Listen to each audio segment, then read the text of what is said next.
Halo, assalamualaikum warahmatullahi wabarakatuh.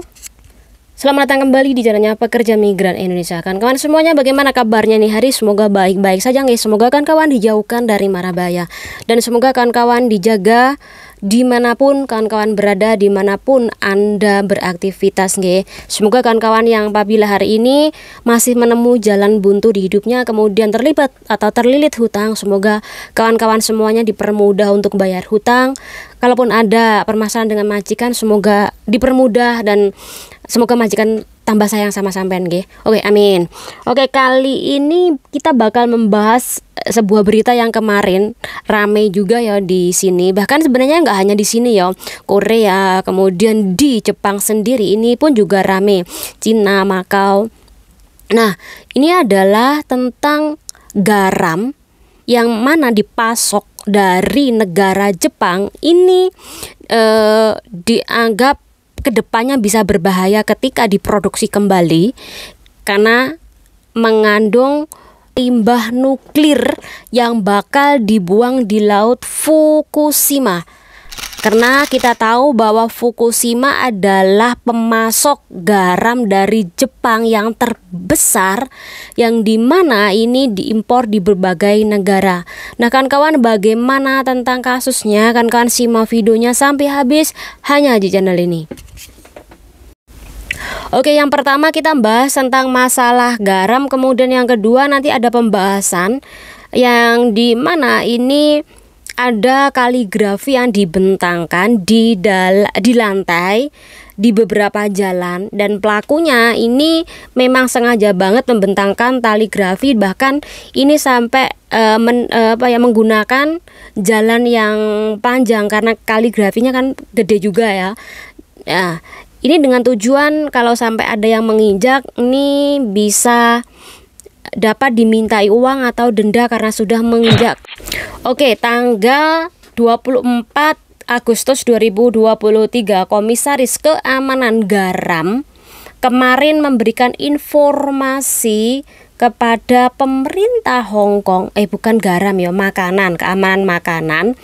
Ini memberitahu kepada pemerintah Hong Kong bahwa melarang impor produk garam dari Jepang, baik itu nanti melalui laut ataupun melalui udara. Karena setelah dilakukan pengujian oleh pemerintah Hong Kong ini selama 3 jam ya, yang diantaranya di situ juga ada Biro Lingkungan Hidup dan Pangan ya, setelah mendengar berita tentang pembuatan garam yang dimana ini dianggap mengandung radiasi dari pembuangan limbah nuklir yang dimana ini dibuang ke laut Fukushima, Jepang sana.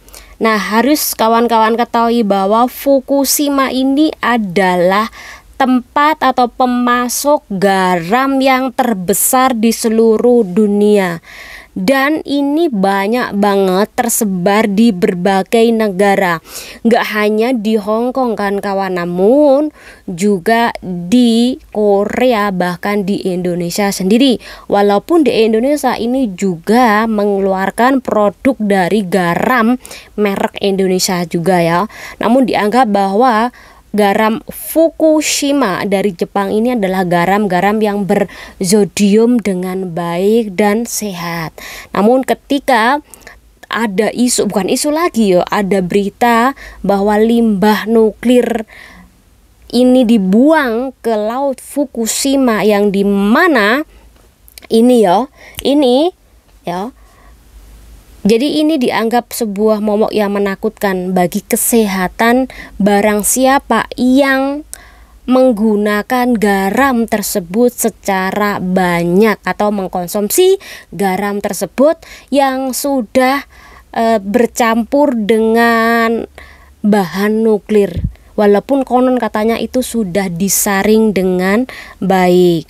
Nah, jadi di daerah Fukushima itu ya, selain dari pembuatan garam atau produk garam terbesar ini kan ada juga sebuah semacam PT ya, PT TikTop ya, sebuah perusahaan pembangkit listrik Tokyo atau PLTN atau pembangkit listrik tenaga nuklir di sana. Jadi itu agak berdekatan kawan-kawan, dan tujuannya memang sengaja dibuang ke laut Fukushima. Padahal keinginan ini sudah lama terjadi dari tahun berapa ya, 2021, namun ramenya saat ini. Nah, alasan kenapa kok dibuang ke laut ini pertama adalah karena menurut dia air nuklir ini sudah disaring berkali-kali, sehingga ini dibuang ke laut kemanapun ini sebenarnya tidak apa-apa karena sudah tidak berbahaya lagi. Dan bahkan ketika limbah nuklir itu kena kulit, ini tidak berefek pada kulit manusia konon katanya ya, bahkan tidak menembus pada kulit manusia konon katanya seperti itu. Dan ketika ini dibuang ke laut yang dimana asin ya, ini bisa menghilangkan zat isotop yang mana ini dianggap berbahaya tadi. Nah, ketika dibuang ke laut secara otomatis ini nanti akan dipisahkan antara isotop tadi dengan bahan yang tidak berbahaya. Ketika sudah dipisahkan secara otomatis, ini nanti mudah untuk dibuat apa-apa. Contoh dibuat air minum atau dibuat garam kawan-kawan. Nah, isotop itu sebenarnya adalah suatu unsur yang apabila sebenarnya ya kelebihan ini bisa menimbulkan mandul pada perempuan dan bahkan bisa menimbulkan kanker juga pada manusia, ya kan kawan. Jadi itu kenapa ini sebenarnya sudah disaring. Tetapi kalau sudah mendengar yang namanya limbah nuklir, orang itu dianggap kandungan itu masih berbahaya walaupun sudah disaring. Walaupun itu nggak hanya untuk garam tapi juga minuman. Jadi setakut itu loh Mbak kan orang-orang dunia mendengar itu semuanya, termasuk Hong Kong itu sendiri. Nah, yang kedua konon katanya air bekas nuklir itu sudah aman karena pengawas nuklir dunia atau PBB ini sudah setuju. Dan Jepang itu katanya ketika membuang air limbah nuklir tadi ini sudah memenuhi standar internasional. Dan sekali lagi apabila digunakan air laut itu untuk minum, untuk garam, ini sudah tidak ada efeknya bagi yang mengkonsumsi. Namun sekali lagi orang kalau udah mendengarkan tentang masalah bahan kimia mengandung nuklir ini begitu menakutkan ya Mbak ya. Mungkin kalau aku sendiri konon katanya sudah disaring beberapa kali sampai saringannya seperti ini, tetap aja ini dianggap sesuatu hal yang berbahaya ya. Kemudian karena permasalahan ini semakin melebar dan ini membangkrutkan pengusaha garam itu sendiri, perusahaan dari tenaga listrik Tokyo ini mencoba menggandeng bekerja sama dengan beberapa pengusaha, contoh sepertinya kayak pelayan, kemudian juga perikanan dan pertanian, hutan-hutan, untuk lebih meningkatkan tentang produksi di daerah Fukushima, Jepang sana. Jadi ketika garamnya ini mati sementara, mereka bisa mengeluarkan produk-produk atas kerjasama tadi. Nah, kawan-kawan semuanya, kalau sampean lihat dari beberapa hari yang lalu banyak banget ya orang sini ini rebutan beli garam, bahkan stok-stok ini konon katanya sampai habis.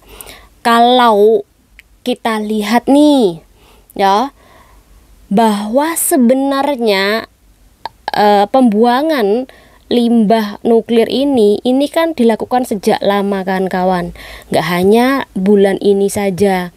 Tapi kenapa orang sini pun tetap menggunakan garam dari Fukushima itu sejak dahulu ya. Nah, itu yang buat kita heran, sehingga banyak sekali, gak hanya Korea, Jepang pun ini berbondong-bondong menyetok beli garam, bahkan kemarin sampai belinya berbok-bok, bahkan produk garam dari tanah air itu juga laku keras di kalangan orang lokal kawan-kawan. Nah, kawan-kawan sudah nonton kan bagaimana video depan tadi, betapa mereka tuh panik buying ya tentang masalah garam. Jadi kalau kita membahas masalah panik buying itu, kita ingat tentang masalah COVID-19 yang dahulu, yang dimana orang-orang berbondong-bondong pada nyetok barang kemudian disimpan di gudang. Kalau seandainya nih sudah tidak ada aktivitas atau yang namanya lockdown, mereka masih memiliki barang yang di stok tadi ya. Semoga dengan penjelasan ini bermanfaat buat kita semuanya ya. Oke, kita beralih ke pembahasan kedua. Nah, pembahasan kedua ini adalah permasalahan tentang kaligrafi yang dibentangkan oleh orang lokal ini di tepian jalan. Kebanyakan orang tuh lihatnya di daerah Taiwai dan Sentral. Apakah di Mongko, Causeway Bay, mungkin di tempat Anda kan kawan, ini semuanya menemui seperti itu atau melihat, silakan berhati-hati ya, karena konon diyakini bahwa orang yang membentang kaligrafinya di tepi jalan ini memang disengaja. Ketika orang-orang itu nanti menginjak kaligrafi, maka orang yang menginjak itu bisa kena denda kawan-kawan. Dan itu memang ada juga kejadian yang dimana orang lokal ini menginjak yang akhirnya kena denda sama si pemilik dari kaligrafi yang dibentangkan tadi. Dan pembentangan itu tidak bentuk kecil kan kawan, jadi yang besar banget sampai itu memenuhi pejalan kaki. Jadi memang sengaja si pemilik kaligrafi tersebut itu membawa atau memakai yang besar, sehingga nanti kalau sampean mungkin tergesa-gesa bercanda sama temen, kemudian nggak sengaja ini nginjek, nanti sampean bisa kena denda.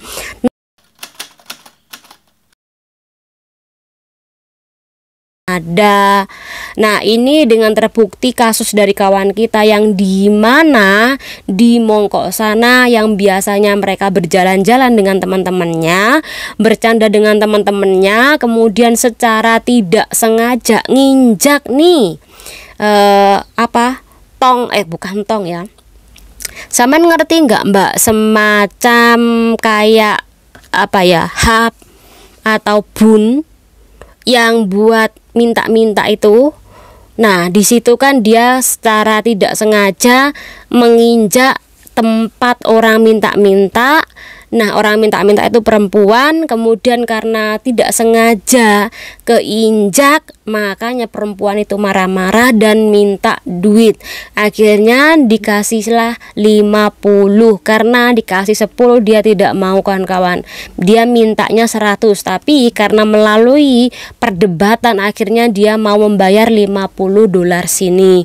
Nah, kawan-kawan, mungkin ada kasus yang sama yang dimana guyon-guyon nih, dan memang si pengemis itu secara sengaja menaruh tempat untuk ngemisnya itu di bener-bener agak di jalan.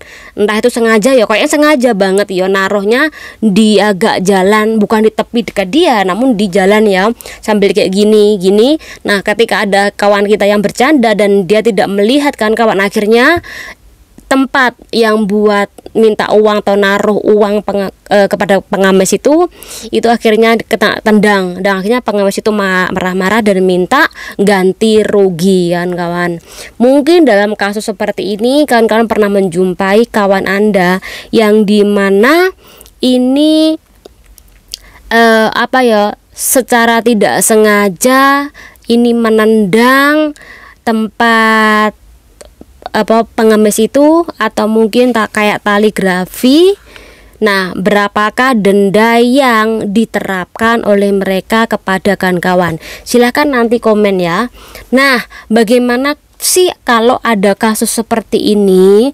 Jadi ini solusinya seperti yang lalu atau seperti orang yang kena dampaknya yang pernah ngerasain, konon katanya silakan kawan-kawan ini melapor ke Departemen Kebersihan Makanan dan Lingkungan.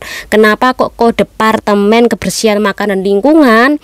Karena orang-orang yang seperti itu dianggap telah ibaratnya adalah mengganggu pejalan kaki, kemudian mengotori lingkungan. Ya, ini bisa dilaporkan biar kena denda maksimalnya adalah 3.000. Nah, kawan-kawan semuanya bagaimana nih dengan pembahasan ini? Apakah kawan-kawan setuju apa enggaknya? Apakah kawan-kawan paham apa enggaknya? Silahkan komen. Dan terima kasih udah nonton ya kawan-kawan. Channel Indodiri. Wassalamualaikum warahmatullahi wabarakatuh. Bye bye.